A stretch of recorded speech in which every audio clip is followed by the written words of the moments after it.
Good morning, everyone, and happy Thursday. It's a good day today. It's the flight day. This is the day many, many moons ago when the Wright brothers first flew their aircraft. So, morning, Brent. Good to see you, my friend.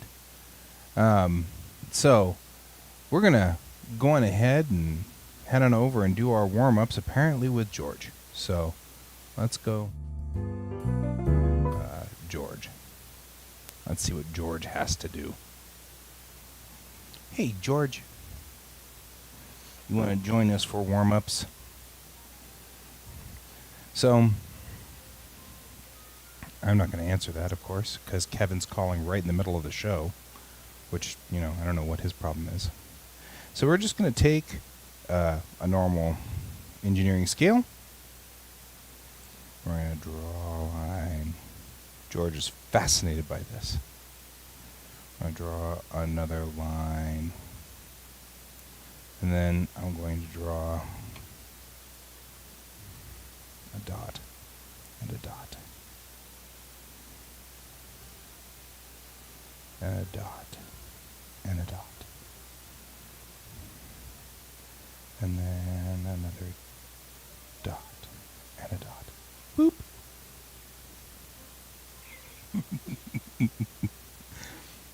He's into it. He's into it. And then we're going to, yes, you can help me. Just hold that down. You hold that down, George. Good job. Good job. There, a little further. Yeah, perfect. Good job. Well done. No, bring it back, he says. Bring it back. And we'll do this. Thanks. Let me draw your paw. If you're going to leave your paw here, I'm going to draw it. That's what's going to happen. Okay. George notwithstanding, we're going to take a normal number 0.4 millimeter pen. And I liked what Brent was saying earlier about the concept and the idea of pulling instead of pushing. So you're going to lift your elbow off the table and not put it on the cat. And then hopefully the cat's not going to make this more complicated than he needs to. There. See? Not a threat. Okay. And then you're going to pull. We're going to pull down. Like that.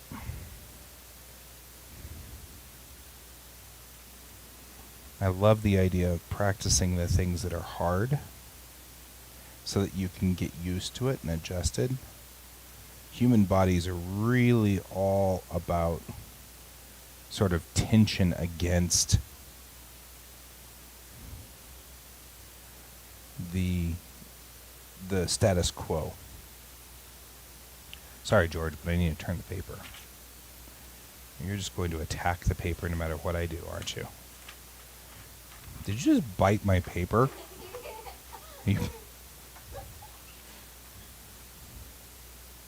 Thanks. There are bite marks now in the middle of my line. This is your fault.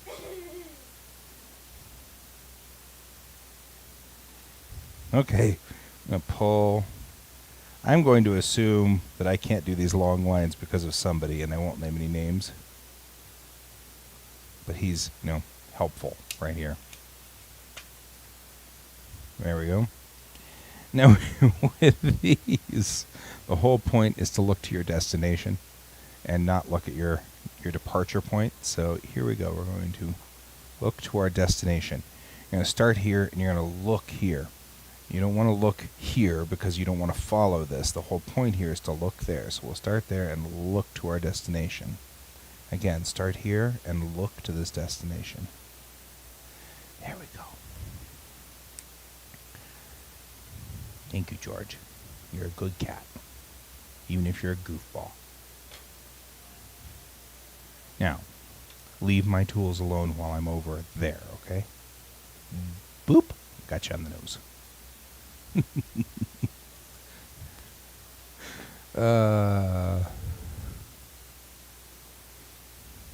I am doing great post surgery. I'm doing. George is still over here trying to figure out what to do. Let's see. There he is. He's still sitting on the desk trying to decide whether this is a thing to attack or not. You can see him. He's like sniffing the paper. He's like, the paper was moving. I saw it move. George is an integral part of this show every day, ladies and gentlemen. Ladies and gentlemen, it's George. Just like it's supposed to be.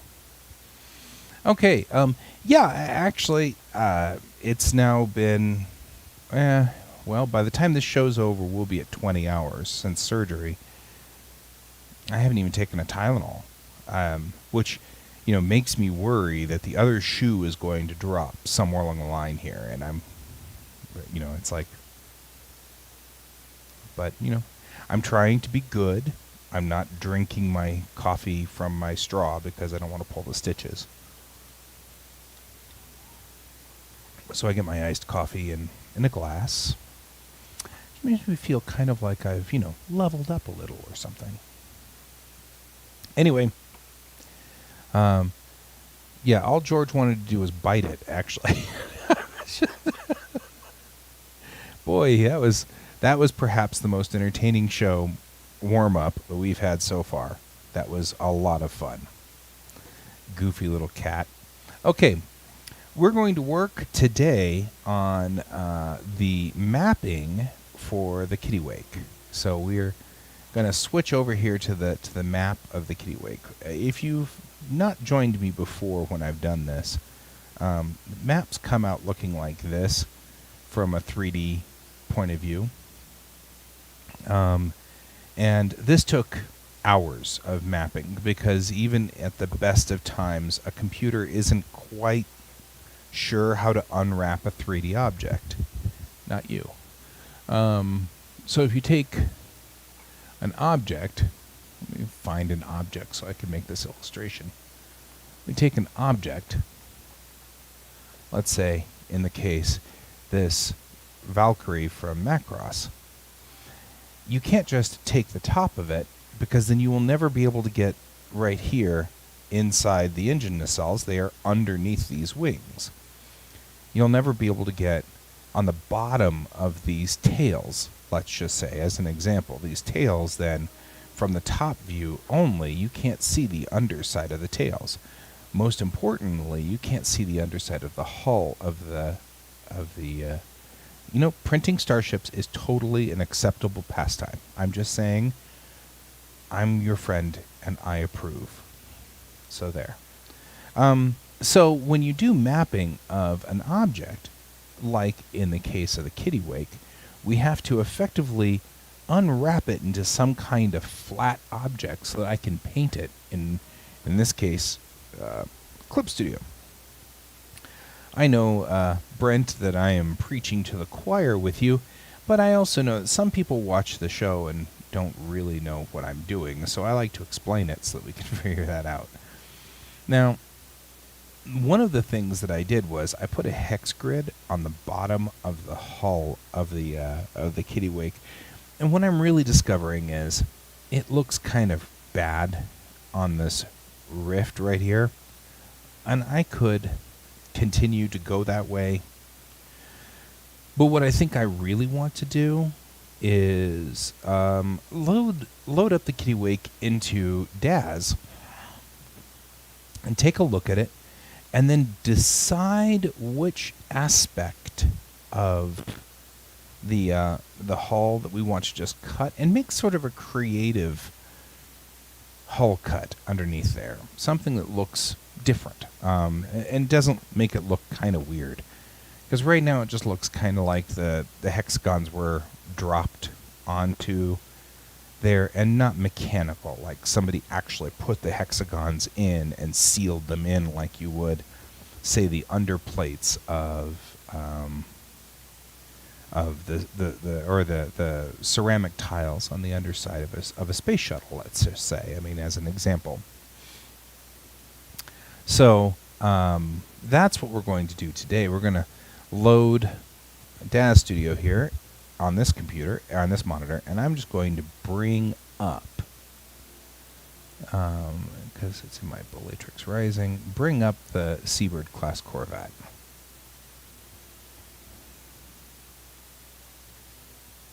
She doesn't take long to load. She's directly above us. That's why we can't find her. There we go. Now, when we look at, like I was saying, when we look at the underside, the bottom part of this, you can see how it's kind of going into this indentation. It looks kind of weird. From the side, it just kind of looks strange. You know what I mean? It doesn't look right. If we go on ahead and hit render on this to make this a clear view, you'll see what I'm talking about here, right? As we go into the Unity render, as we go into the, like right here on this wall, right there, that just looks strange. All of it's stretched. It doesn't look right, right? We got the same thing going when we look at the undercarriage here in the front. Since this is a hero ship and it will be used a lot, I'm going to spend as much time as possible on this. I will use this in multiple issues, episodes, things like that. It's always going to be there. Planning out my first few scripts, I have already discovered that our dear Kittiwake is going to feature in the first 7 issues at the very least. They're not going to go back to the Polaris until we're into issue 7 of the comic. So I'm feeling it's more important. Did you render, or did you just, or am I below the ground? I think I'm below the ground. I'm below the ground. There we go.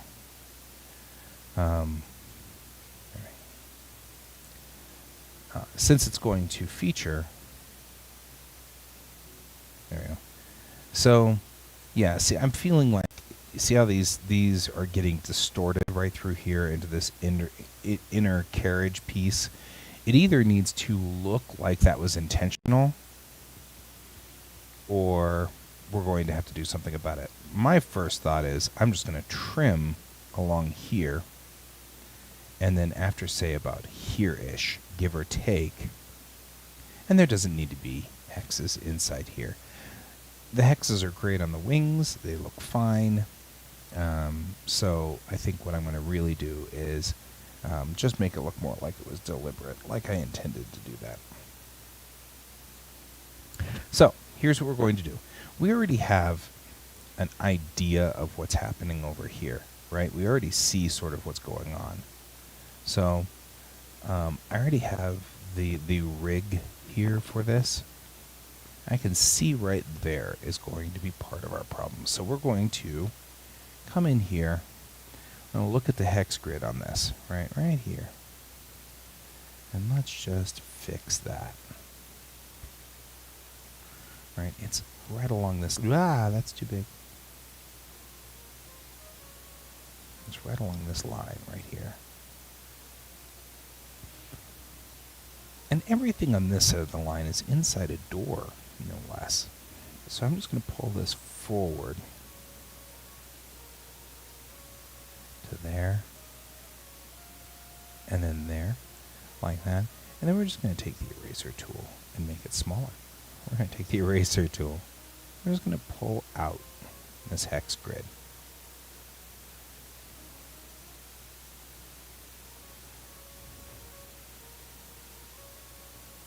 These tiles, then, we will presume have some task that they do. They're heat resistant, or they're gravity tiles, or maybe they're shield plates. You know, we don't know. So whatever they do, I mean, I know that sounds very anti-me to not know what these plates do. We'll get there. Maybe we'll invent it during this show. Who knows? But certainly, I think forward of a certain bulkhead point, I don't want to have these guys on here. These look weird too, so I think I'm going to trim those out and not let that be on there. Well, at least on these little inner pieces. Inner piece. They all have inner piece.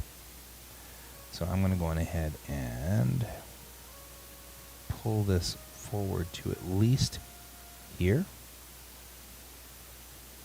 And then I figure we'll go across like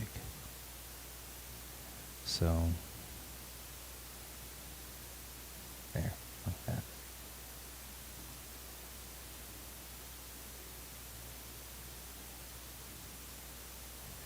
Everything up here is probably actually in a landing gear unit.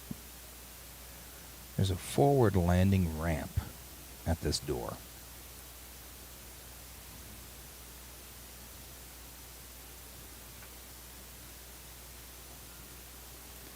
And so everything in this zone right here is going to be sort of a different critter anyway. Right?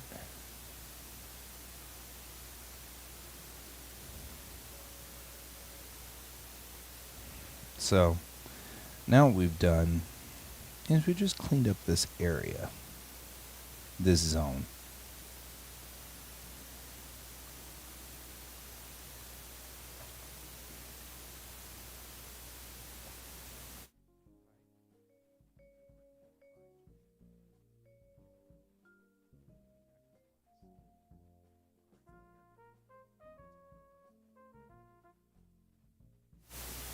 Sorry about that.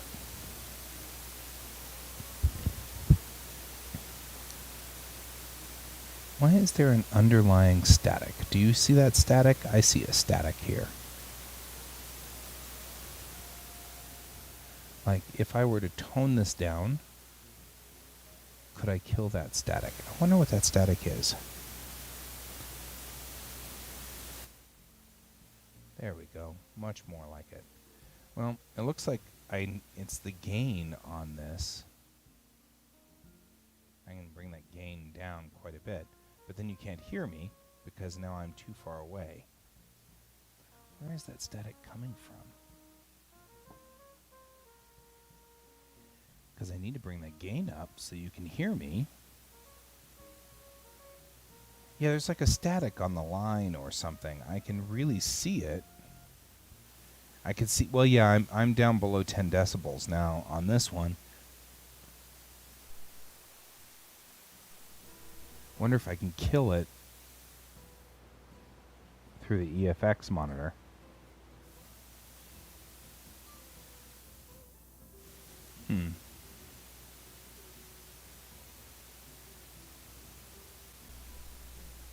Now, hitting buttons over here isn't seeming to do anything. That's funny. Okay, I'm going to turn this up just a little. Now, I seem to have a lot of static on the line. Sorry about... Ooh, sorry. Ooh, that was way too hot. I apologize. Sorry about dinking with the audio here. I was noticing a lot of static. At one point in time, here, I'll move the microphone a little closer to me too. That'll help. At one point in time, Donald and I were talking about this, and when I was trying to charge the receiver at the same time as I was trying to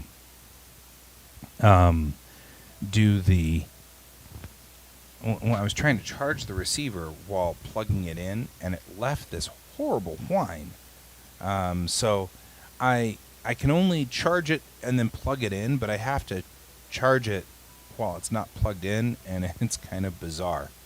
So all I'm trying to do there is just trying to kind of clean that up. I'm trying to kind of figure out how to get the best methodology here, because it's I'm using a wireless system to power this microphone so that I can go over there and do that. The wireless system is great, but it looks like it's dirty. I don't know why it's so dirty. That's kind of a sad thing for me. Makes me sad. I don't want it to be dirty. Okay, moving right along, we're going to clean up the... I don't want hexes out on these guys. I don't want that piece anyway. It can end here, but it's got to look deliberate. It's got to look like we meant to do this. Right, that's the whole point. And this guy can be like that. That looks cool, and looks like I meant to do that. This is like a sensor pack or something right here. That's what these antennas are standing out the back, is sort of a sensor pack.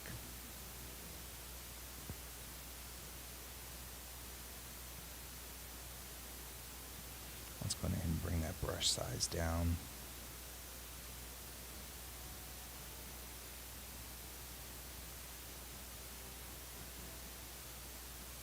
Right. And that'll look neat. It looks like it's kind of intentional sort of widget.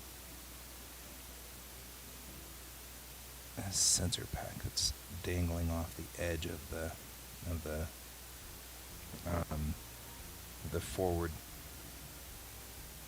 hammerhead, and then we'll go over here and we'll fix this guy too and do the same thing. Now, one of the things I do like is when it's not part of somebody's aerodynamics or balance or things like that, the sensor packs or the like surface details on the port side versus the starboard side can sometimes be very different. And so we're going to do exactly that here. This is the other sensor pack. It tells you the weather or, I don't know, something. But it's a different sensor pack, and it's over here doing different things. That's its job.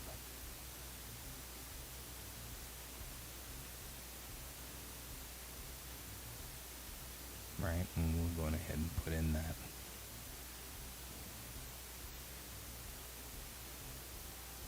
Only put one dot in there, and then I'll put a line. Right now it looks different than this guy. And that's important. We're going to want that to be sort of a thing. So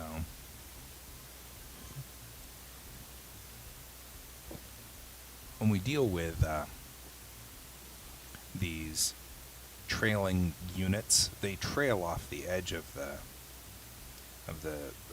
hammerhead because they are specialized packs of sensors or something. So I want them to be different. Why, thank you, my friend. I'm doing fine. Like I said, I haven't even had a Tylenol. The dentist is good. Did a good job. I mean, I'm being cautious because I don't want to undo my stitches, certainly. However, not even a Tylenol on this one. So, no chipmunks, no Tylenol. That's kind of wild. Kind of worried a little much for nothing. Much ado about nothing. So Donald, at the moment, what we're doing here is sensor array equipment on the back of the hammerhead here. So these little trailing units on the back of the hammerhead are sensor arrays. So they are, I'm just making them look kind of cool so that they look like something important. So they don't look like they're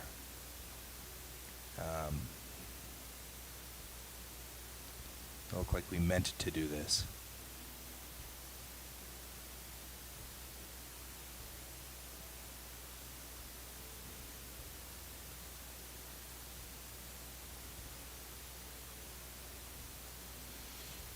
Here we go.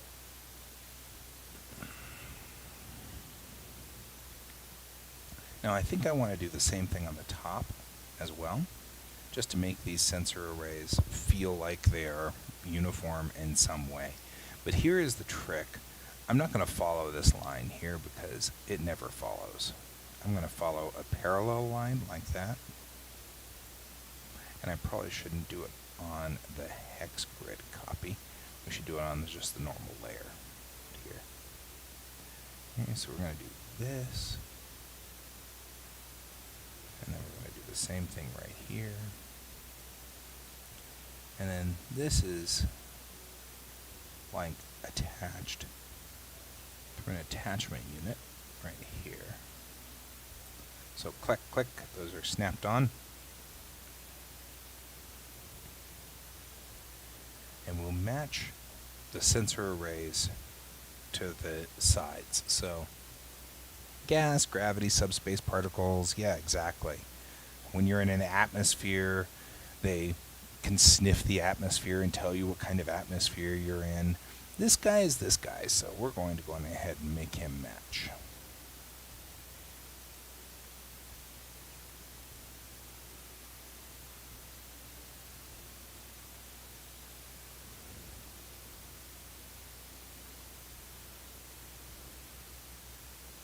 We're just giving him the look and feel of the sensor on the bottom side. This guy is the same on both sides. That was not the same.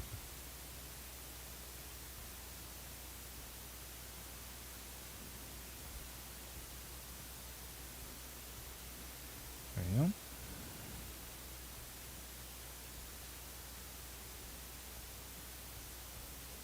And this guy sits like that. And this guy has 2 dots out to the side. And maybe, just maybe, little vents. I really don't know what these little vents do.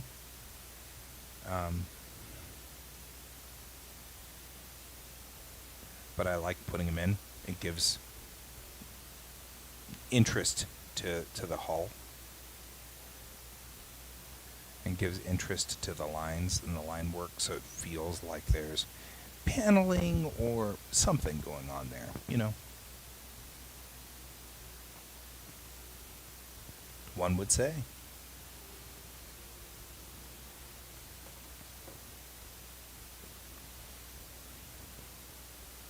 Okay, so this side's this side, and they match. And then this side is this side right here. They don't need to match. This guy needs to match that guy, but the other side doesn't need to match. So I'm going to go on ahead and just take my straight line tool and make our double stripes there. And though that they don't need to match, I do want the piece that connects it to the hull to match. And the reason is because we want to make sure that it, you know, oh, you pull a sensor package off of here, we're going to put a different sensor package on, and they're uniform.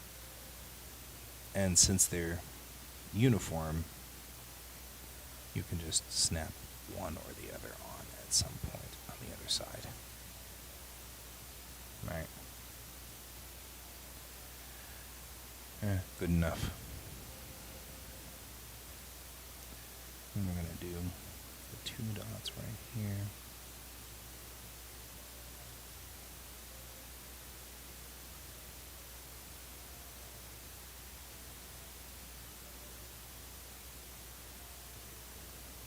There. I'm just going to, I don't know, a stripe looks good there. I've decided that. And this guy is kind of a something. I don't know. He'll have a small amount of stripage going for him and things like that. No, that wasn't what I wanted to do. There we go.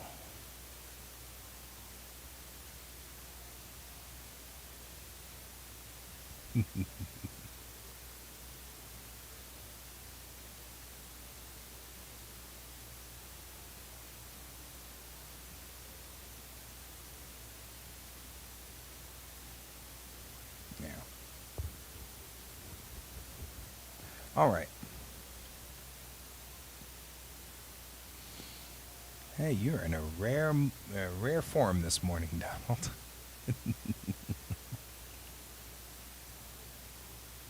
Rare form, my friend. Okay, the next thing I wanted to look at, whenever we look at the render of this guy over here, I want to look at the plates that are going up on this side, right? That's really what I want to see. So the plates that are going up on the sides up here really look weird. Specifically,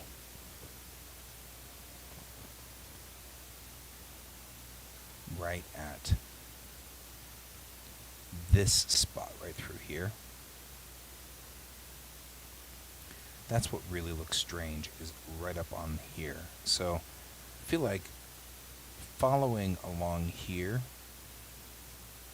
to this middle line, maybe even this outer line, past the spot where the landing gear is going to be. So we'll take a look at that.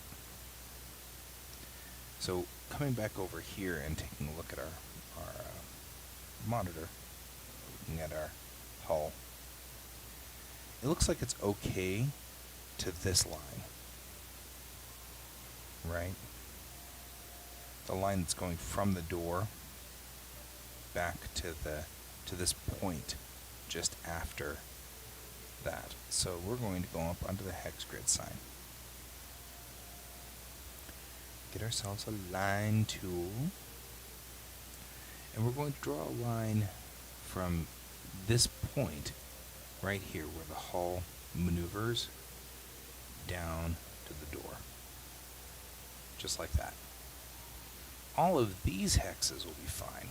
We're not going to have a problem with those hexes. So, same thing, just past this door to here. The problem is all of these guys right through here.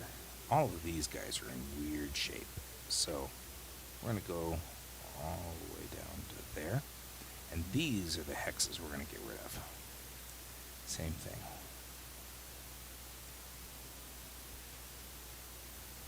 There.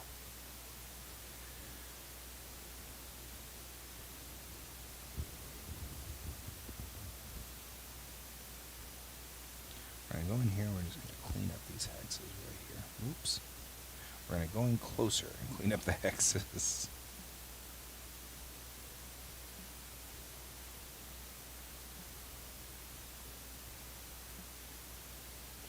Right? This will help us a lot right here.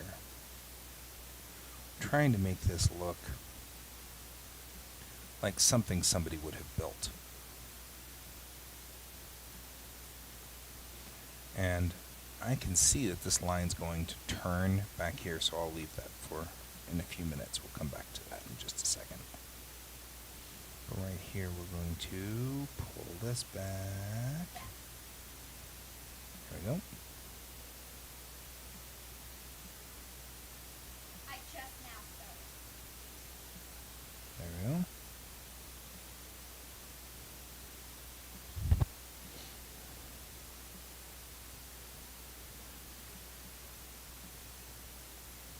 And we'll pull through here like this.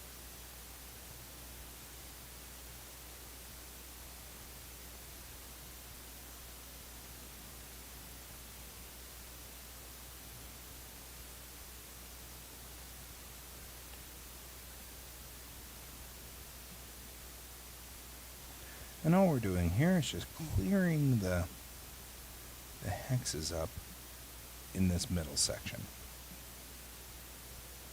so that it doesn't look as strange.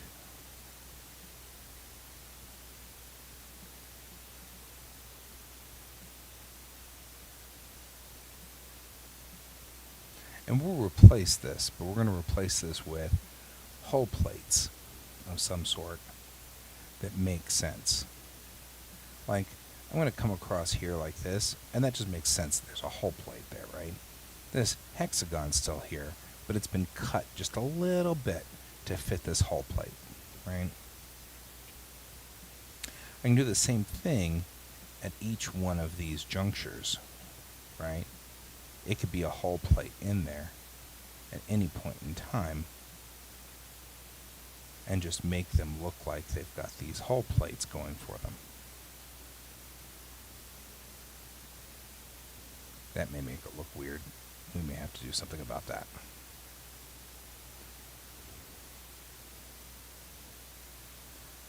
And the hull plates are going back at an angle, and it's not a matter of attaching.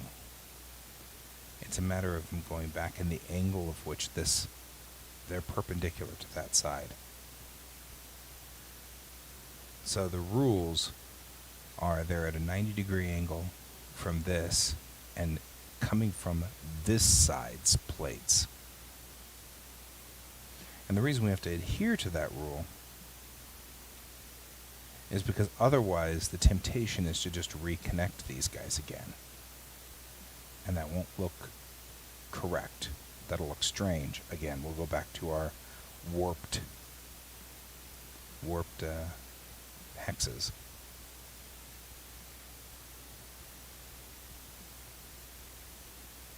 Some of them will connect. Like that one will connect. By the nature of how things work, this guy connects. He reaches. Stepping into Eden. Yeah, brother. Okay. Just saying. It was a show. That was the thing. Alright, going back into the after section of the ship. We'll look at that in a second. Let's go over here and fix this side first.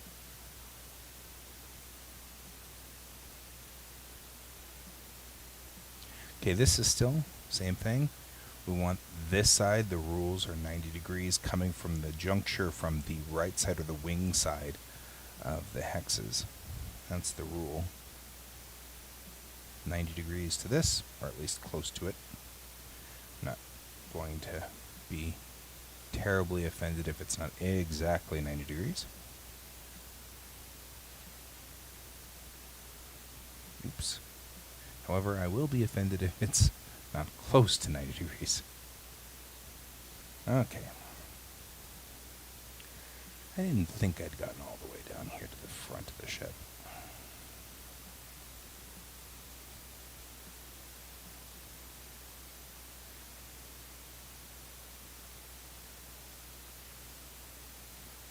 Alrighty. And it's interesting how intimately we're going to know this ship by the time we get to the point where she shows up in comics.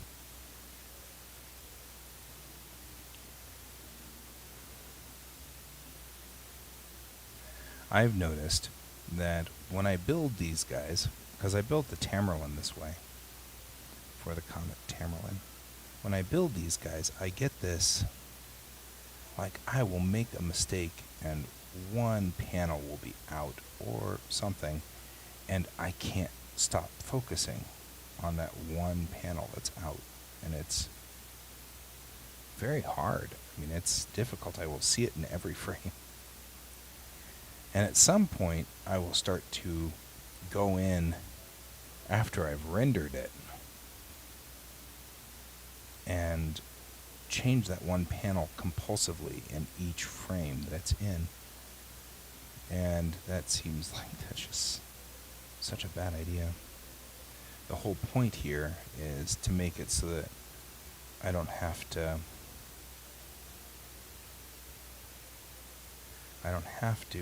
go back and rework this. That's the entire point.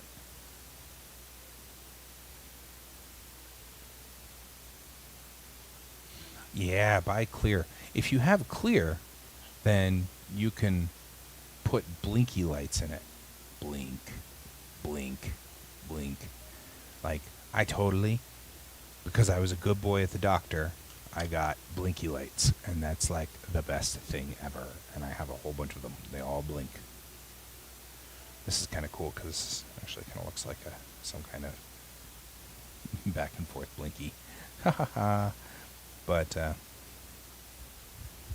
Akira class is my favorite. Akira class is by far my favorite Star Trek class ever. I'm going to actually figure out a way to get an Eagle Moss of that at some point and just have her sit right here, or someplace really close here. The Akira class is a lovely, lovely spaceship. All right. We go back through, and again the rule is 90 degrees from here. 90 degrees.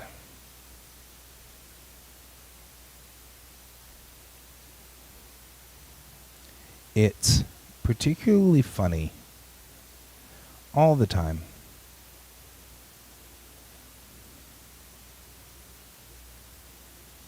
when I think about how Trekkies are these days.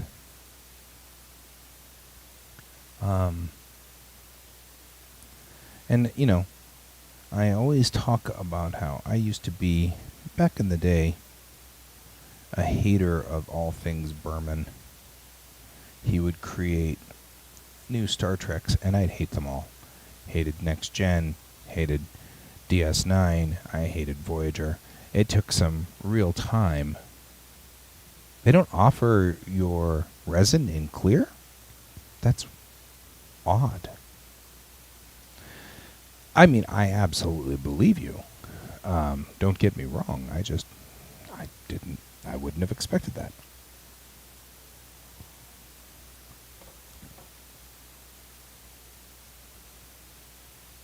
I understand, Donald. Just do what you can, do as much as you're feeling comfortable with, and we will work with you on that. And we will do what you need, my friend. We will do what you need. So don't worry about it.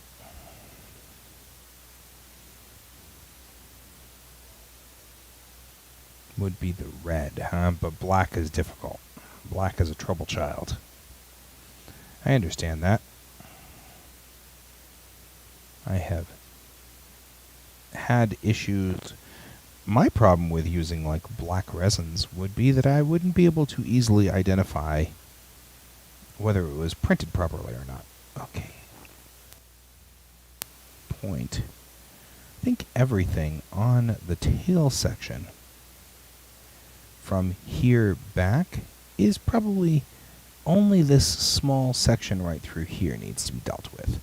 The rest of it's probably okay. So let's go on back over here and not open that, because that's not what we need. We need the other one, this guy. So we're just going to take this pin right through here, right? It's a small pin. Go there. Go there. Right, and it's just to this small subsection right back here. And that's it. It's not like it's a big piece.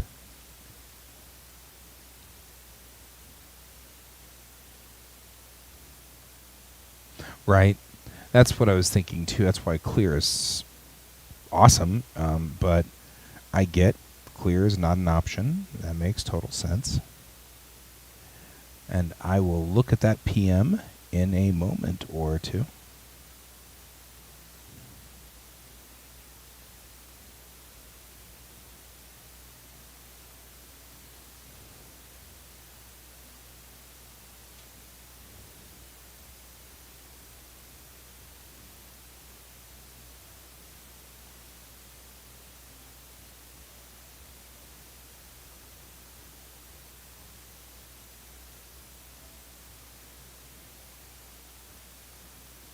Alrighty.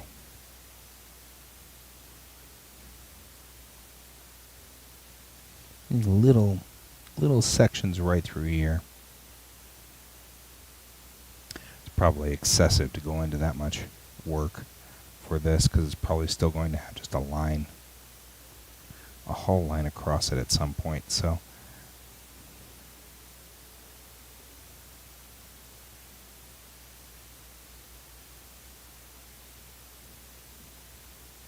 now you see how I've got like errors in the hex grid there? I'm actually leaving those. They will add a certain amount of character to this, although I probably ought not to, because this is still a generic Corvette, and dots will show up. And if they all show up on every Corvette that's out there, you'll be like, I don't know, really? It will be a thing.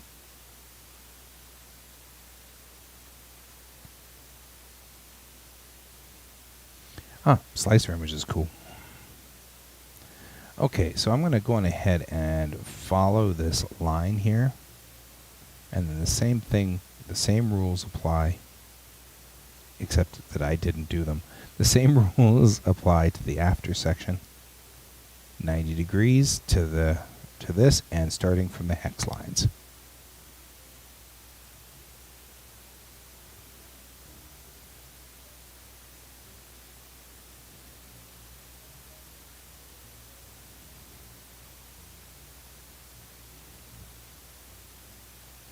There we go. I'll add something back here, character. Like this is some kind of venting unit of some sort. It's right there. And that'll give it an interesting twist to that small section in the back. We'll do the same over here.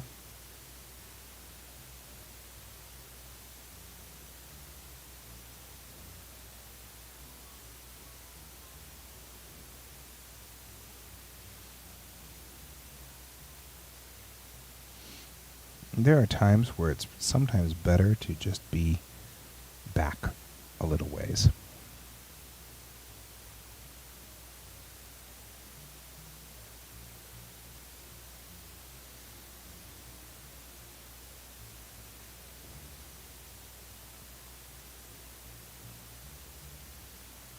Interesting.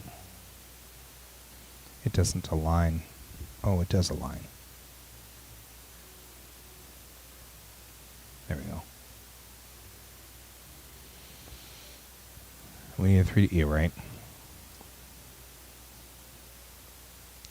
Well, I have discussed with my better half the concept of getting a 3D printer for this household, so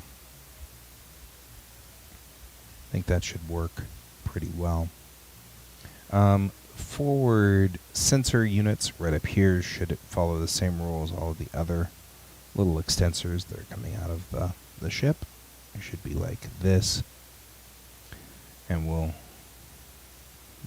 double tap this like that, and then just put something like this on here just to indicate that we are paying attention to it and we know it's part of the wing and whatever.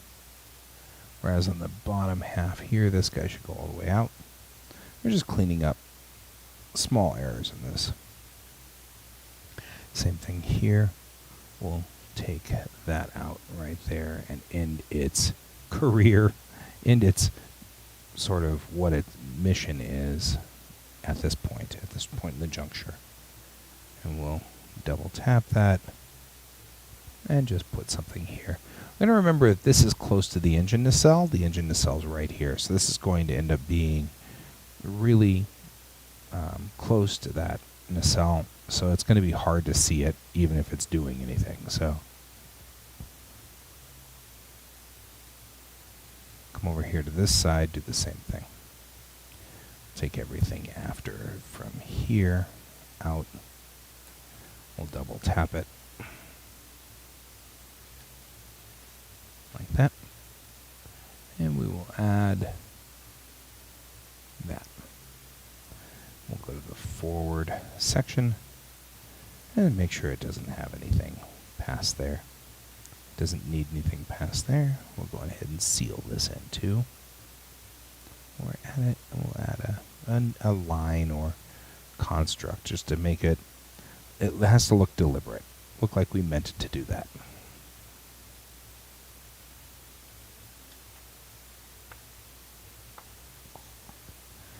Man, my thumb gets stiff. All right. And this is that after bay door, which we need to decide what the bay door looks like. So we're going to go in here and we're going to at least do this, because the door needs to be able to open. The garage has at least some semblance of a hinge or something. It's a space hinge, so clearly, which is not to be confused with a stone hinge, right?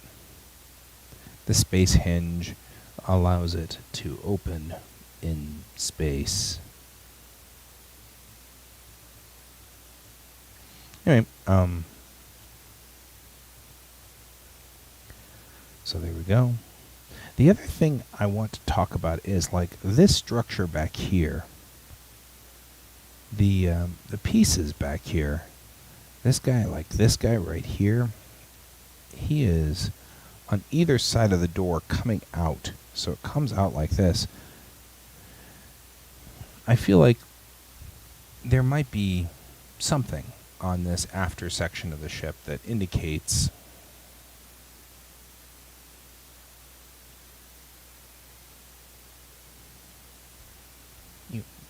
docking or something to that effect.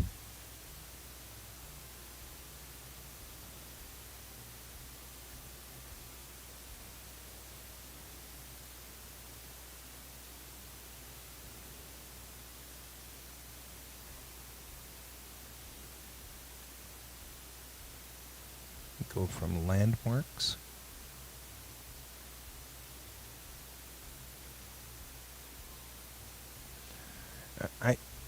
I really like kind of the idea that we don't have to worry about plating being square and you don't have to tack it in, so we can manufacture plates at any angle we want.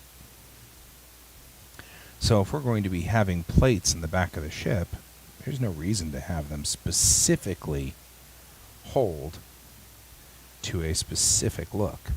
They could be like this, where they are what they are. Some kind of, we needed this plate to be this shape to make it work.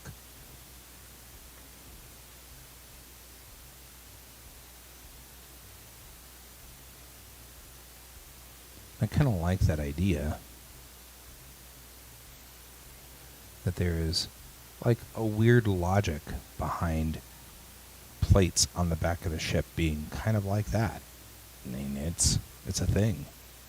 Yeah, right. LED boards with messages. I don't think you're talking about the same thing I'm talking about. It's all right. I think you're having a discussion over there about mining ships that use sound or lasers because you're using your tuning fork concept, which I actually really kind of like that tuning fork concept. That's an interesting idea.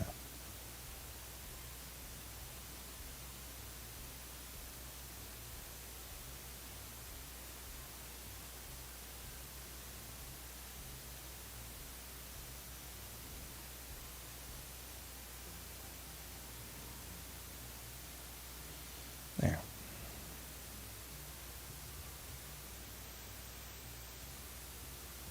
We'll stop for no. The late 1980s Firebird Trans Am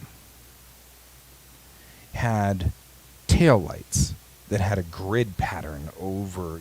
All it was just a grid pattern put. But it looks, when you turn your tail lights on, it looks for all the world like one of those, scrolling signs. I've always wanted to get one of those Firebirds and then take the taillights out and instead actually put rows of LEDs so that when you hit the brakes, it's all red and it flashes the LEDs like you're supposed to. But then you can also say, "Get off my butt," and have it just scroll across your taillights, You're too close. I've always wanted to do that and, never had the wherewithal or money. One of these days, I probably will get one of those cars, rip out its engine, and put in an electric motor, and that'd be great, and that'd be a lot of fun.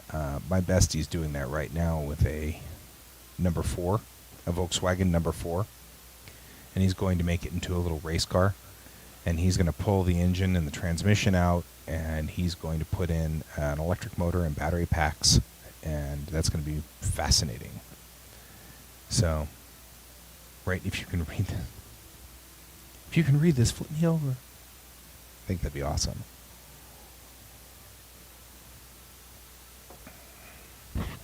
Okay. In this intersection here, we have oops, wrong color. We have just some signals. These are things to signal docking, landing, I don't know, something. I'm sure it's important. But either way, I'm going to put some of these in. And this is right, exactly. Message the guy behind you.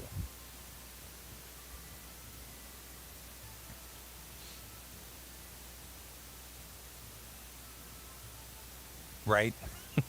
Get off your phone. I mean, you got to admit, it would work. I'd also put things on there like, "Oops, I am so sorry," or, things like that, because we're all humans. We all totally make stupid mistakes and accidentally cut people off all the time. And, I think it'd be great to have some kind of way to signal, I am horribly, horribly sorry. I did not mean to cut you off, because, these things happen. And it's totally a thing. Okay, there we go.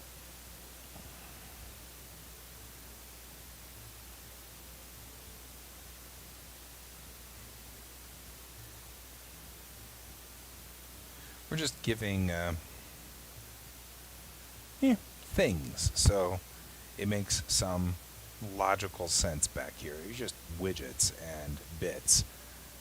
All of these guys are going to all be the same critter, so I don't have to worry about any extra stuff at this point. I'm just looking at trying to put in things. Honk if you like me.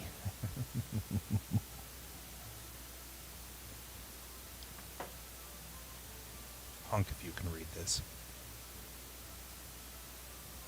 If you can read this, you're too close. Okay. Knowing we've sort of solved this little problem through here and that little problem through there, and this forward door, I'm going to do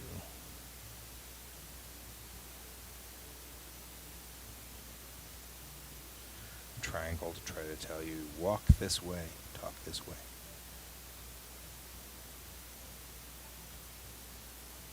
Right.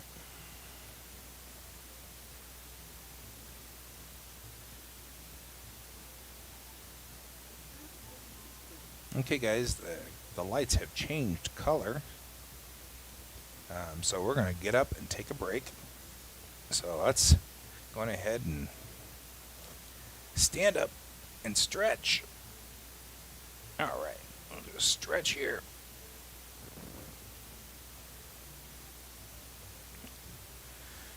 There we go. Excellent. And then we'll walk around, give a little bit of a walk. Okay, just kind of walk around the office real quick. Scratch a kid on the head. Sit up. Then we go look outside. What a lovely day it is outside. Looks like we got a little bit of wind going. The skies are blue. I see a couple of little, I don't know what kind of birds they are because I don't have my glasses on, so I can't really tell. But I mean, they're our local birds. Got a couple cars parked over there at the playground. I don't see kids on the playground, but it happens from time to time too. So there we go. And we'll come back around. All right. You can go get water, Donald. You do that. Now we're back to work. Now what I'm really after here is just adding some extra widgets, things to make it look like a spaceship. It's a spaceship. It's going to have structure to it. There will be bulkhead markers and things. These will be all the things that will be identical between all of the Corvettes, regardless of where they're from. So we want to make sure things like this is a wing piece or whatever, it looks great.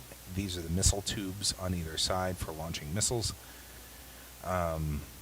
So like either one of those, their doors slide down and into the wing, allow us to go and launch missiles out the side, and they just fly forward.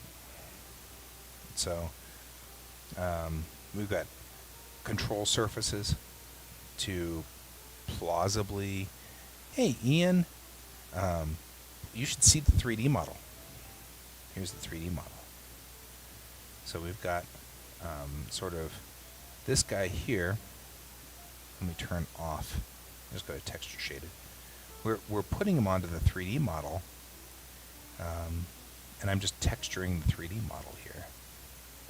But at this point, it makes it look like it's hand drawn, right? Or at least we're getting there. We're working on it.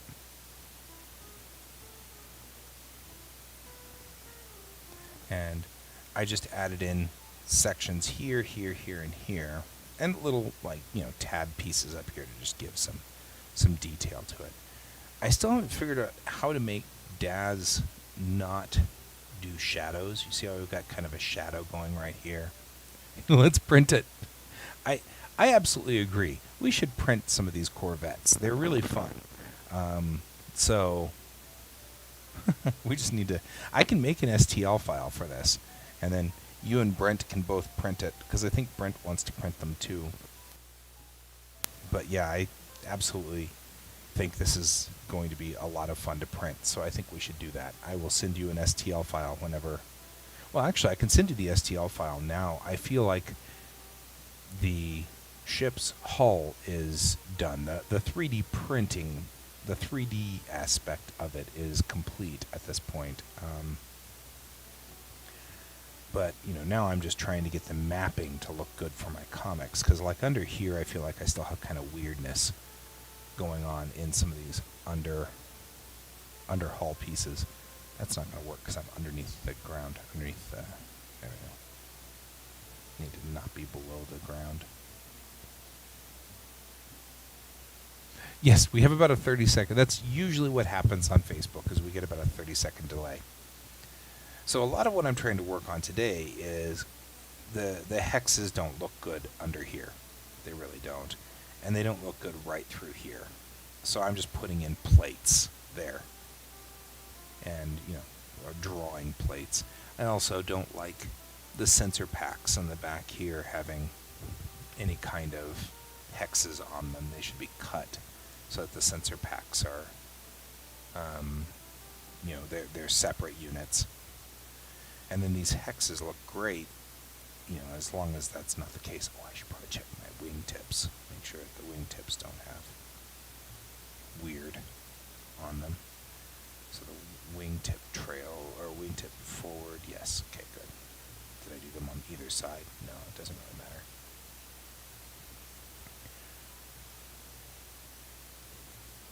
I think you'd enjoy printing this.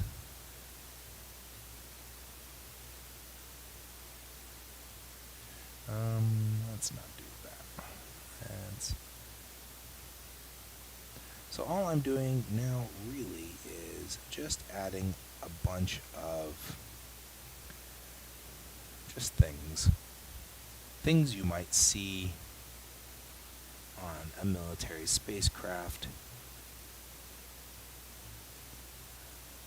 I haven't gotten quite to my caution and warning signs, but they'll probably be there.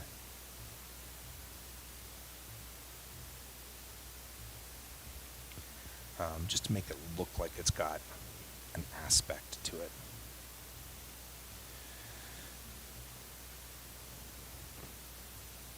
In different areas of different size. Yes, exactly. That totally is what I'm after. So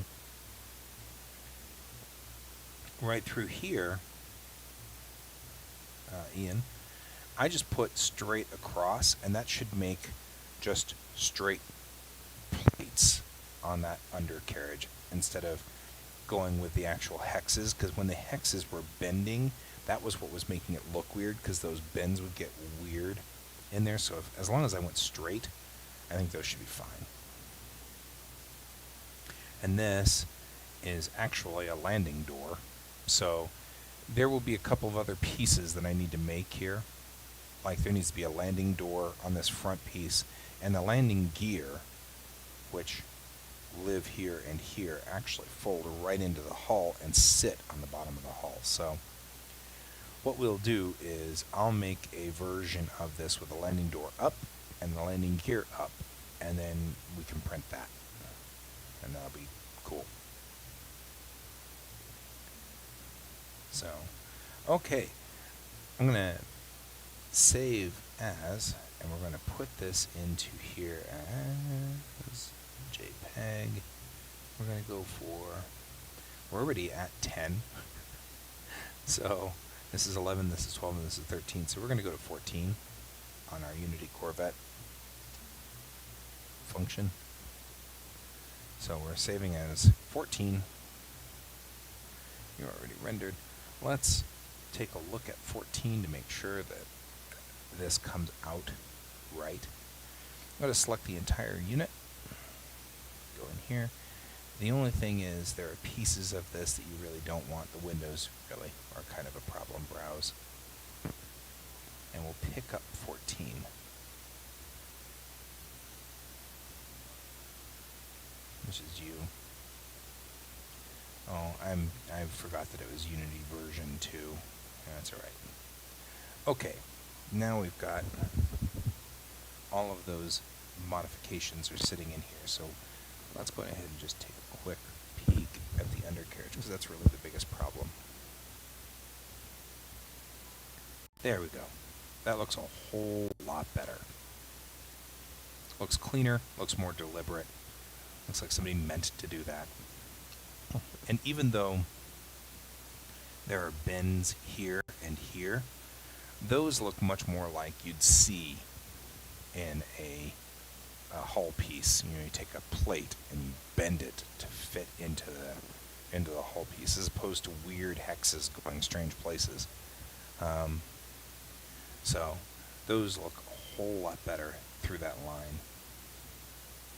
And I just leave this open for right now, and we should be fine for that too.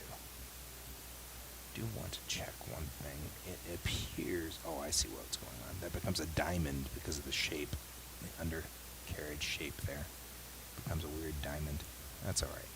That'd be fine. And let's go over here and then look to the top section of this.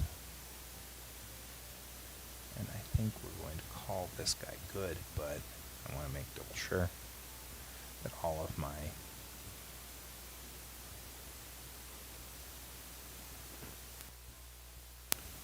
Looking back here on the sensor arrays, those look good and solid. And the after door section, let's go look at that too, because those are the places we really worked hard on the docking door.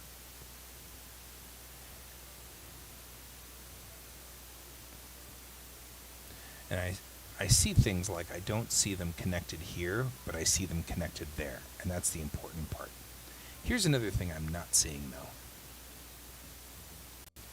I'm not seeing a line right there, and I need a line right there, and I'm not seeing a line across here either. Right? I'm seeing this line, but I'm not seeing this line.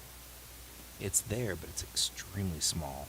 This is an edge of the model, so I want to make sure that's very visible. So I don't think we've ever worked that much back here, but it does make me wonder, are we missing a line? Because I'm seeing that I've got that line defined there, but when we look, that line's going under the wingtip, or under the wing edge. Is it reversed? I'll bet you that that's reversed. I'll bet you that's what's happening is these guys got flipped and they're going the other direction. And that's irritating. means this is the leading edge. Which is fine. We'll just go in and do a quick fix on that. So let's pull that out of there, like so, and call this the leading edge. And then that should fix that problem. We'll need to do the same over here. Because I know that I got all of these guys lined up on, and it won't be that big of a deal. I know I got all of the right triangles put in the right places, but I can't be sure if they haven't flipped. This is what we call a flipped normal. If it was a big area, I'd be more worried, but it's not. I see. I'm hoping those doors aren't backwards. Let's take a look, shall we? So, worrying about these doors, right? That's just a big A. Big A. Let's just make sure that the doors aren't flipped, shall we? So we'll go to 15 on this.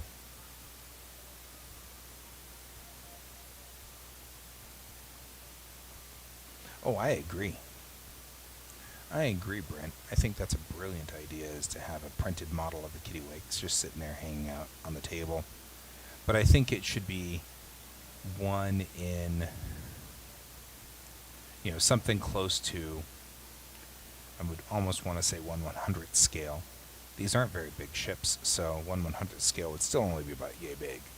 But I think that would be... Welcome back, Donald. I think that would be awesome, is to do that and have it sit on the table. Okay, good.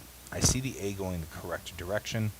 Now I see this being very confusing, so let's see what happened.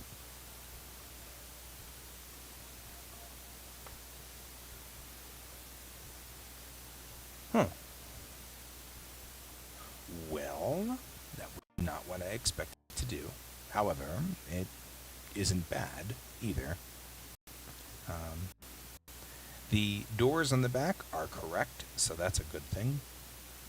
I would hate to have those doors be wrong. So, I absolutely, I think that we should do all of these guys.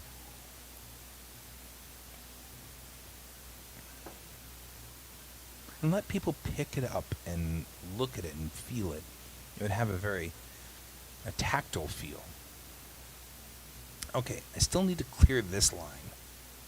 right there. And I need to figure out where that line went, because I see that line. That line should be created, but I'm not seeing it on the after section of. Also, confused as to where it's seeing this other line. I see this guy though. Are these guys flipped? I'm unsure. Looking back here. Oh.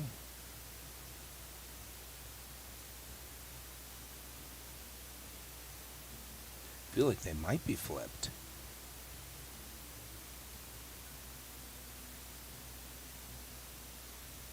Ooh, that's not a bad idea. Like, do them in the same scale as something that you would recognize, like put a Matchbox car or something, or even one of the little teeny. If you were to do this at 1/100th scale, it'd be about that long, which would make a GPV like about that big, right? We could put a GPV next to it. So you put the little GPV sitting on the ground in front of it, and you sort of get an idea of, oh, well, that's what it looks like. Gotcha. That's about our size. So these guys are the ones I'm really wondering about. What's going on with this section right here, right? I'm seeing... What am I seeing? I'm seeing this line. Oh. One of the things I'm seeing is 2 dots should be here and mini lines should be here, which means these are reversed. That's one. So Blender has exported these wing frames in reverse. So the faces are backwards. That's not going to be a major problem because really we only write on the door and the tails. So the tails have to be correct, the wings have to be correct, and the forward hammerhead has to be correct. But these guys don't necessarily have to be correct. They can be the same on every ship, and that won't be a problem. I do need a line right here. I need this line and this line. And I don't know why I'm not getting it from here. I'm wondering if this guy's flipped around. I'm wondering if it would just be safer for me to just, well, all lines are in on that one, so, not sure why I'm having a problem with it. It's a very strange thing. Oh well, okay. At this point, I'm actually just going to say I'm relatively okay with that, and we'll have a version 2 or a version 3 somewhere along the line that will fix all of these guys. But fixing faces is go back to the very beginning and re-UV map this ship, and this took 3 episodes of Man in the High Castle to pull the UV map out. So that's 3 hours or 2.5 hours, so I'm not really ready to go back into that again. What'll happen is I will have to manually draw that one line when we show the back end of the ship, and at some point that will irritate me. And so I will go back in and repair the system on that one, but for right now I don't think it's a big problem. So we will call this Definitive Unity Corvette. And we'll save it as Unity Corvette Base. And this base then allows us to make others that will work. So now we'll do what a lot of people, like you'll see with Star Trek ships or Star Wars ships. You want to give markings on it that are slightly different for each ship so that you kind of go, oh, that's the kittiwake. Oh, that's the seagull. Oh, and you kind of know where they all are. So that's what we're going to do next. Just going to merge that down and then save one more time. Okay. Okay, now we're going to save as, and we're going to call this Kittywake.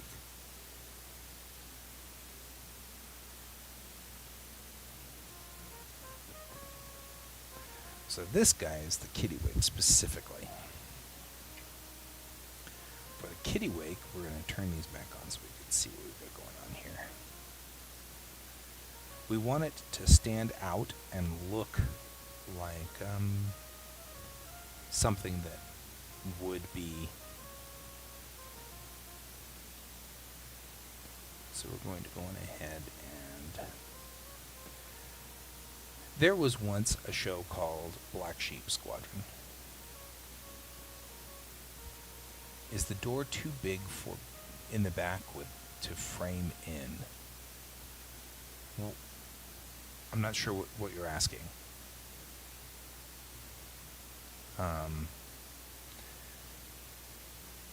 There was once a show called Black Sheep Squadron. And in that show, it was one of my favorite shows as a kid. In that show, they had a whole bunch of Vout F4U Corsairs. One of the meanest airplanes in World War II.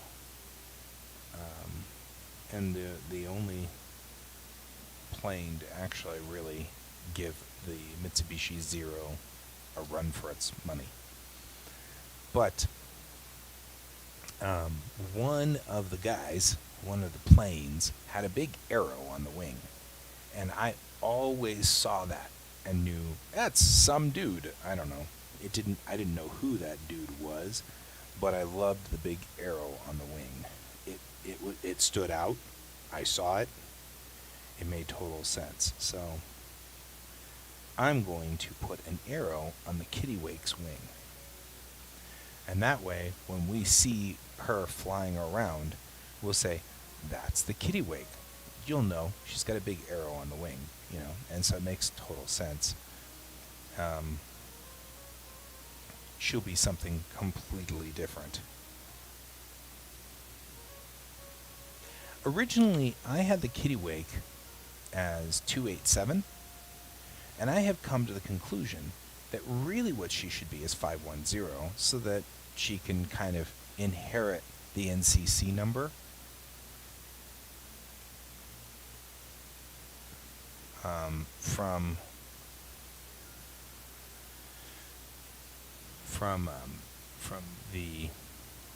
From our wonderful original,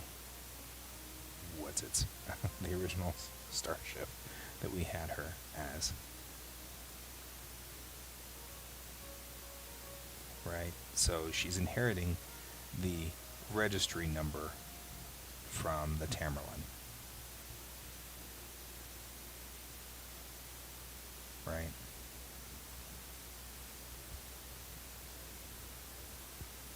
So I think 510 is a good registry for her, and I don't think stencil's going to work. I just don't. I don't like stencil on this. I love stencil as a font, but the truth is, I think Airborne is the one that I would use more. That's the font I use for Star Trek. I think that works just fine here. Concession to the fact that obviously in the future they won't be using English for this, and they would probably be using Tamerbeshi, but we're going to give a little bit of a concession for identification purposes so you can actually see what's going on.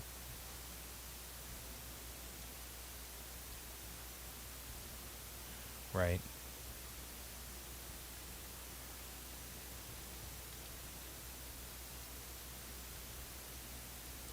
And we will actually put Tamerbeshi underneath it so that you can sort of feel like it's got some semblance of identification to it.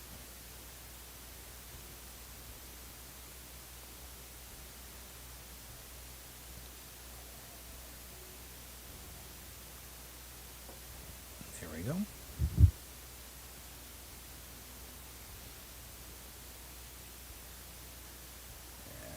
And now that we've done that, we'll go up onto our tails.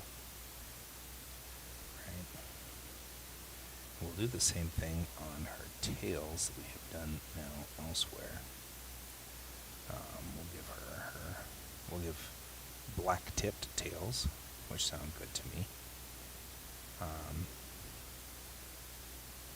And I actually still feel like we'll use airborne for this.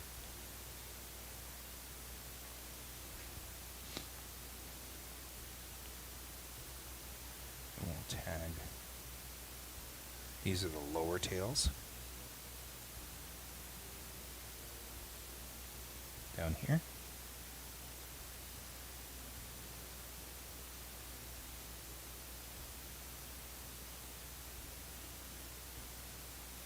And these sit underneath the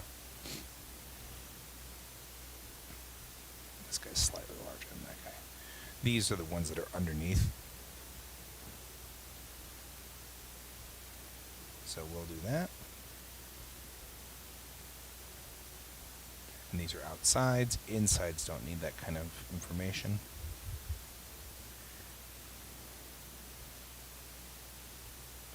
We'll need to... I can't read anything over here. I'm sorry, guys. I'm going to have to put it over here so I can see it. Go back one level.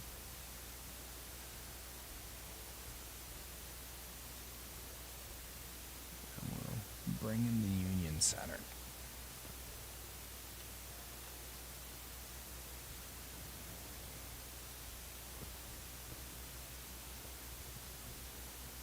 I don't know where to put it.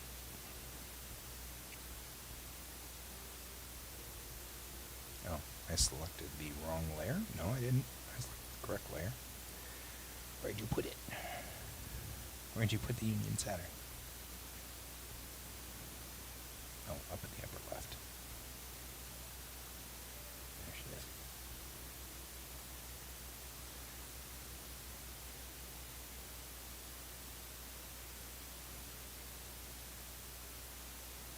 I'm going to duplicate the layer before I flex it down, and that's because I want to make sure that you can always shrink an item, you cannot enlarge an item.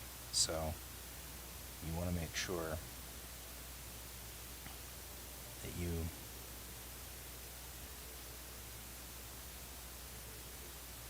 are ready.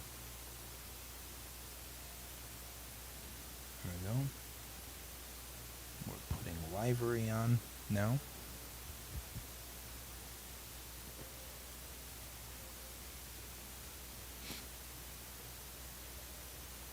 We're talking about EA.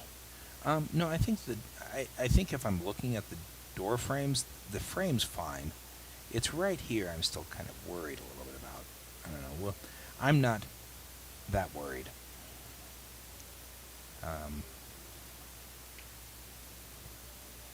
The other thing that the livery goes for is... Did it move that? It totally did. Stop moving stiff. The other thing that the livery is good for is right on the front. I'm going to need one more. So I'm going to duplicate that layer again and park that guy up there.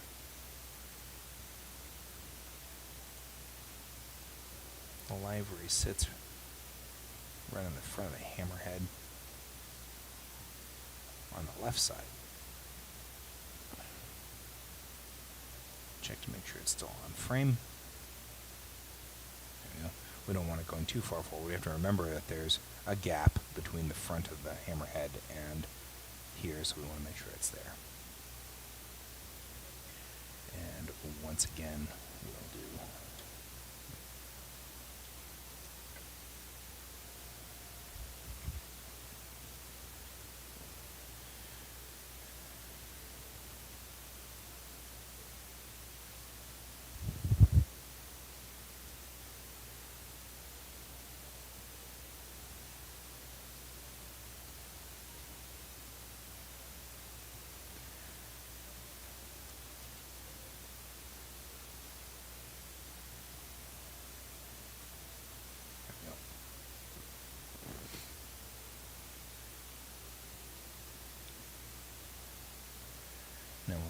There's a library on the side as well. So, put that here.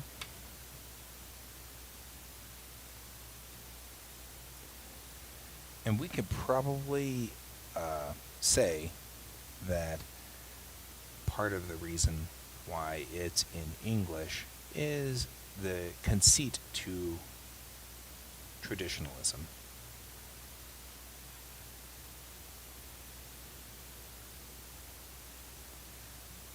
So, we concede that we're at a very traditional ship here, or, the Navy is traditional.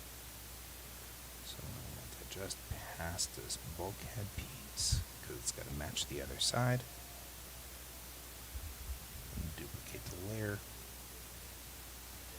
I'll put that there.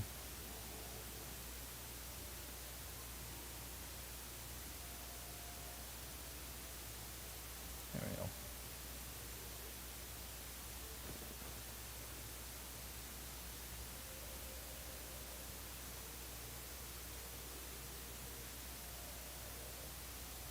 And this says Kittiwake in Tamabeshi. So we're going to duplicate that and bring this here. And then we will zoom in on that.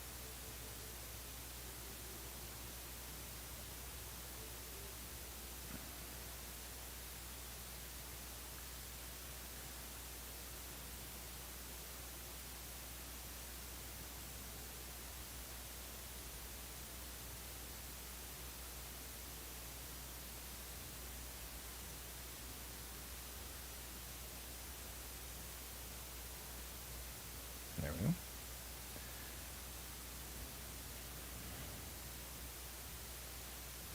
I feel like I still kind of want to make that smaller. It doesn't need to be that big. There we go. There we go. So we put that in there.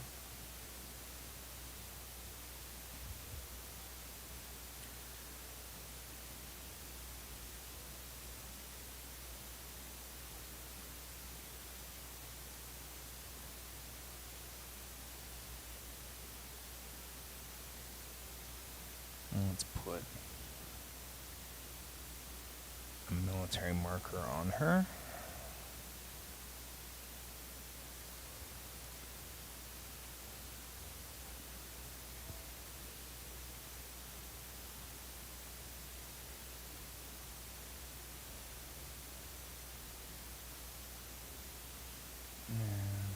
Actually, what would look good on here? A D. No. R. R.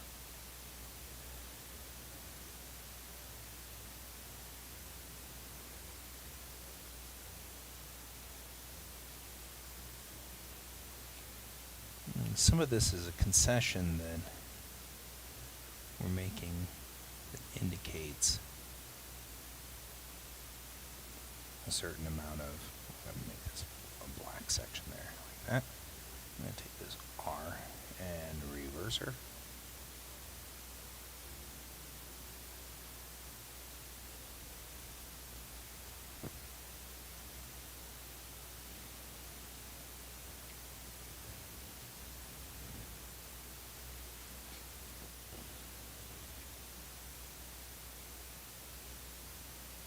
Maybe it should be F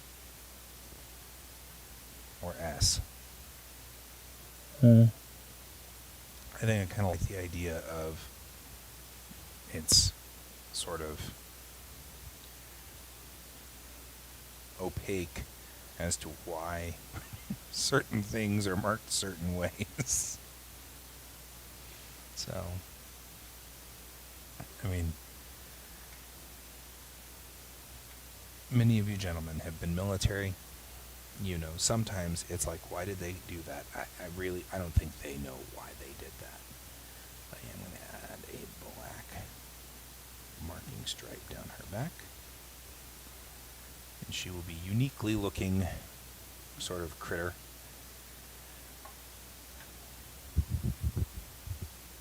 So that we can actually kind of figure that out. Now, next thing I need to do is take all of the Union Saturns and desaturate them.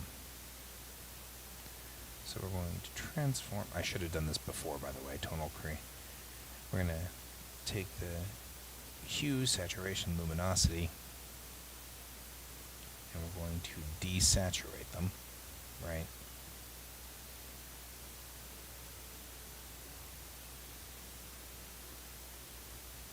And that'll work.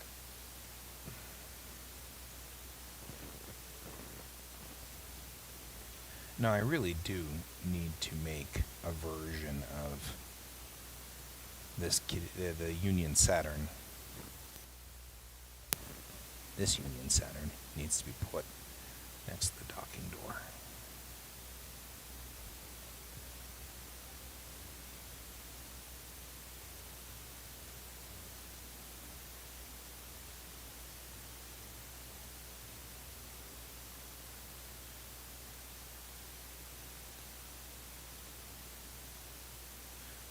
Doors can never be too big.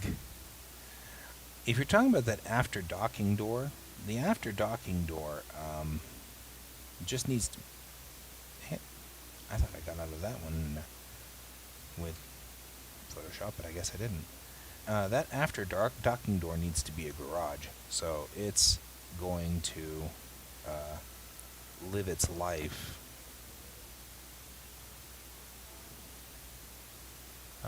just making sure it can get that GPV into it, and that's all we need to worry about is the GPV.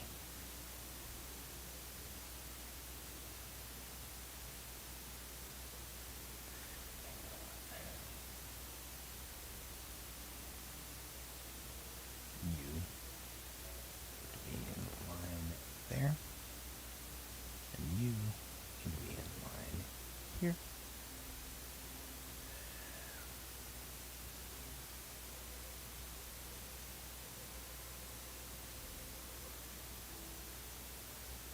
Right. And actually, I feel like it needs to be just a smidge smaller. It sort of overruns the name on the ship. All right. Now we'll take a look at how this looks in general. We've got a lot of livery going on here. Both tails are marked, which is good. Let's go back and put a black line under there, something heavy. Because it's got to look, doesn't look like it marks as well as I'd like it to. There we go.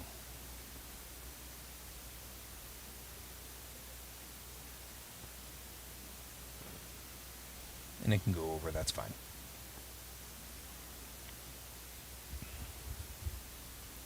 Actually, maybe even should be under there like that. Doesn't highlight it enough. Maybe? There we go. It's not bad. But it does make me want to recenter it.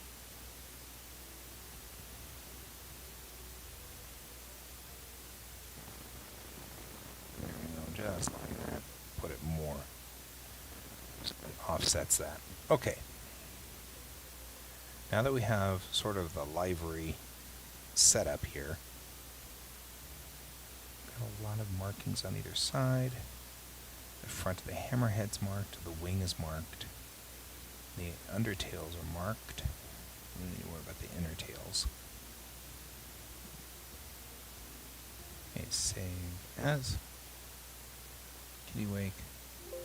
Yes, if I don't like it, I'll change it. So we'll go back here. And let's take a look at what happens when I base color this as the kitty wake. There we go.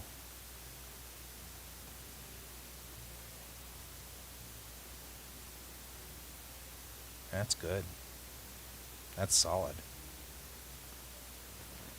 We may actually have our first look at our hero's ship.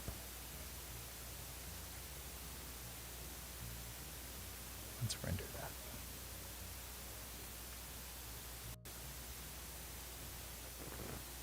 Here we go. There we go, guys. It is looking very... I feel like she's washed out on the render, but that's alright. We'll fix that in a minute.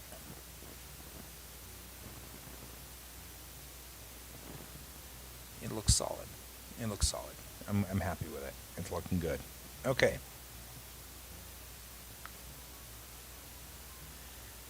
And I think it's fair to make her 5'10". I think that's the right choice for our hero ship. I think that I've been thinking about this for a couple of days now, and I think 5'10" is the correct number for her. That way she still matches the Tamerlan. Okay.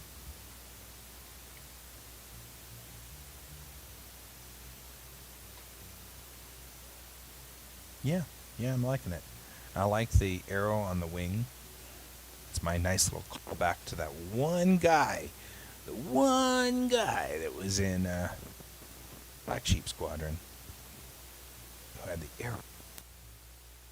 I don't know what that was about. So, now all I gotta do is finish the landing strut and the forward landing door, or not landing door, forward landing walkway, and then the after landing gear to come down. So that's what we're going to do next.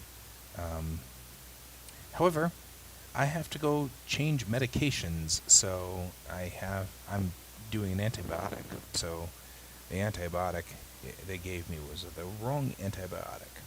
And so I've got to go fetch the correct antibiotic so I can start antibioticing, because that's important. So we're going to go do that. So I'm going to leave 15 minutes early because my kid is out of school in 1 minute.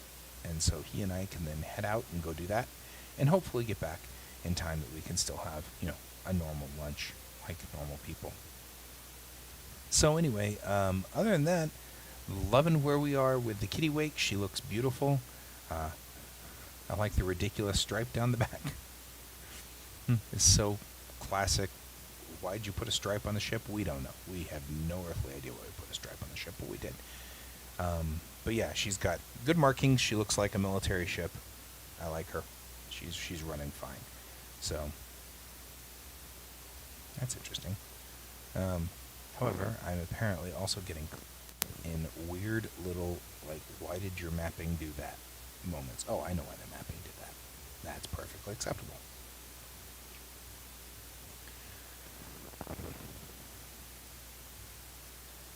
Here we go. Take a look at her with her lower tails. So, see you guys. Yeah, makes it fast. So, I'll see you all later. Thanks for joining me today. And I hope you have a wonderful, wonderful Thursday. I do think we have Pepper back tomorrow, so you can join us and watch Pepper, and Pepper and I can at least attempt to discuss whether we hit any goals at all. We might have. So, we'll see. That's what's going to happen tomorrow on our show. Okay. It was great seeing you guys today. Thanks for joining me, Ian. I appreciate that. And I will see you all tomorrow. And remember to keep your eyes on the stars.